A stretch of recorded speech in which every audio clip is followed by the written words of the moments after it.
Hey guys, Bradley tuning in, coming at you with another video, and with companies like Purplebrick making their grand entrance into the Canadian market, I want to talk to you guys about the differences between a discount brokerage and a for sale by owner versus your traditional real estate brokerage, because these companies promise to offer you thousands of dollars in commissions saved. And so I want to share with you today my experience in working with them, and so that you can get a full picture and understanding on the differences so that you can make an educated decision. Before I get started, my name is Bradley. We do videos like this every week to keep you up to date on the latest tips and tricks. I'm actually a realtor and investor here in the Greater Toronto area, and I love giving you guys this type of insight because it allows you to get a clearer picture and not just see commercials, but actually understand how things work.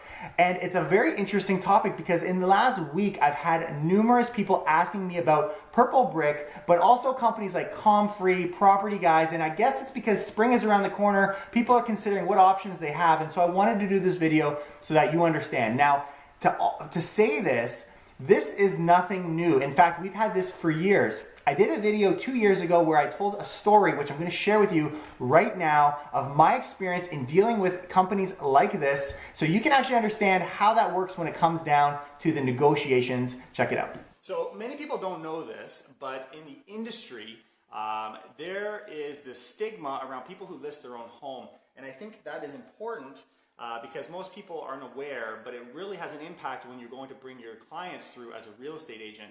And these are a little bit about what that looks like. Real estate agents, they look at for sale by owners as the plague. And it might sound funny, but you'll see why. When it comes to commissions, many times they're looking to save $1. That's why they did it in the first place. Because of that, agents are reluctant to bring their clients because they don't want to be put up against their client as far as competing for commissions. They want an even playing field. We want things to go smoothly at the negotiation table. And often they think real estate is just easy. And because of that, they kind of come off a little rough. Now, this isn't to say every person that lists their home is like this.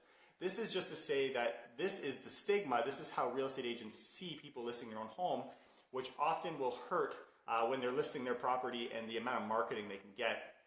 And just to give you some facts, historically, we know in the industry, people who list their own home, the house will sell for less. It'll take longer to sell, if it even sells at all. Statistically, they sell less. And the main reason, if I were to narrow it down, is because of exposure. There really is this lack of exposure. And I'm going to give you an example. I want to tell you a story of what I went through over the last week. Now that the deal is firm, I can come out and explain exactly what happened at the table. Some pretty interesting stuff. And we really, like the title said, saved thousands. We made thousands and we saved thousands. And I want to kind of explain to you how that happened. So tell me what you guys think so far. What do you think about that? The whole concept of someone selling their own home having an impact on them advertising the property and eventually selling. So let me dive right into this story, okay? So we had sold a property actually in Kitchener, so a little bit further out, but they were looking to downsize. My client had sold, was going to take the money and buy a cash deal, and we had looked at a bunch of properties and had come across this for sale by owner, which I had introduced to my client. We went and took a look, and she liked it and said, okay, let's put an offer down. So I had given her this similar information. I had prefaced this. These are the certain things we can do.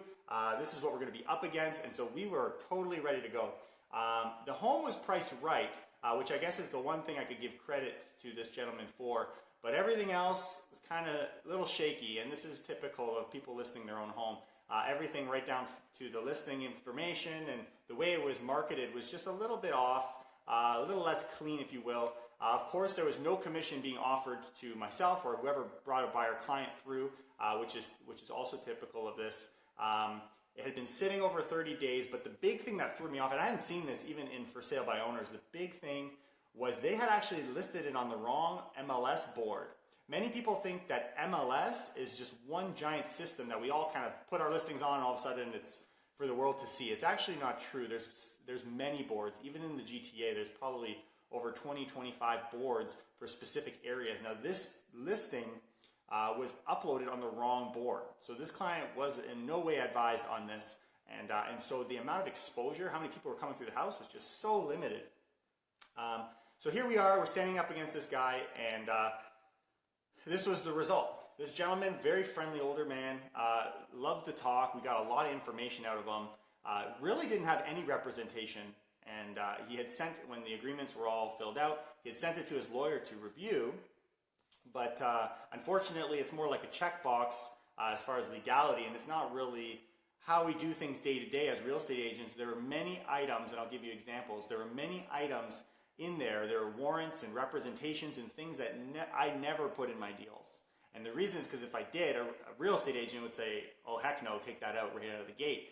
But this gentleman didn't know any better, and so we were able to put several, not only were we able to add a financing condition for a deal that was a cash purchase, not even required, we were able to add warrants and representations and things that he was claiming were going to be factual about the property that in a real estate agent's world would never happen.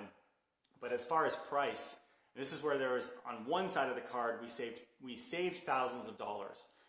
In fact, if you were to compare it to the market value of that home, we saved anywhere between $15,000 to $20,000. And this gentleman didn't know any better, so he was content with it, but a huge win. And the irony is the whole purpose behind a for sale by owner is to save commissions. But if you were to run the numbers, $15,000 to $20,000 on a deal like this would actually pay 3 commissions. And this isn't even including myself. I also got paid a commission on top of this, which is the other side, which was the win.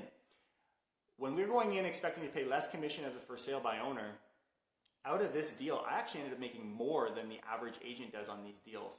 In this area, I got paid way too much. In fact, I shared some of those winnings with my client because it was just so unnecessary, but we were able to include those in the deal and we were able to push it that much further. So we were able to save thousands and in fact able to make thousands for myself and for my client, all because of this lack of representation that's given to these for sale by owners. All of this, I wouldn't have even created a video on.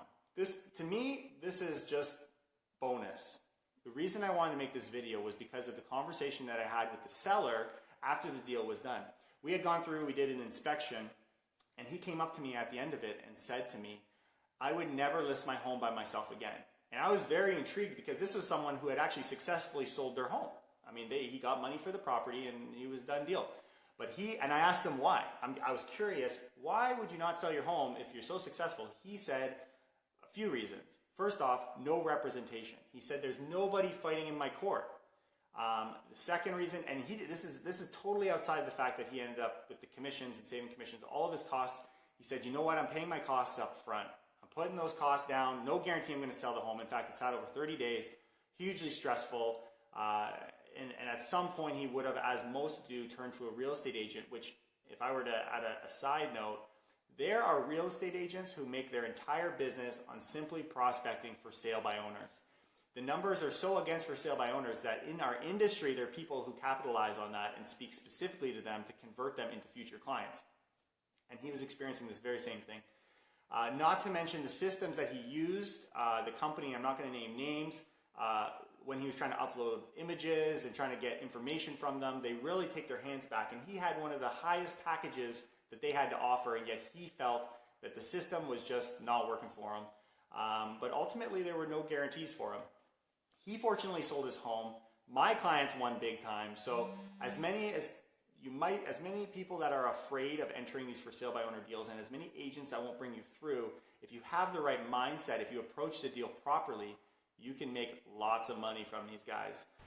There you have it. I hope you loved that story. That was filmed a couple years ago, but the same story still rings true. Full service brokerages continuously outperform discount brokerages for sale by owner models, but unfortunately, because there's this perception of saving thousands in the form of commissions, people are continuously drawn and not really seeing the value of the real estate agent.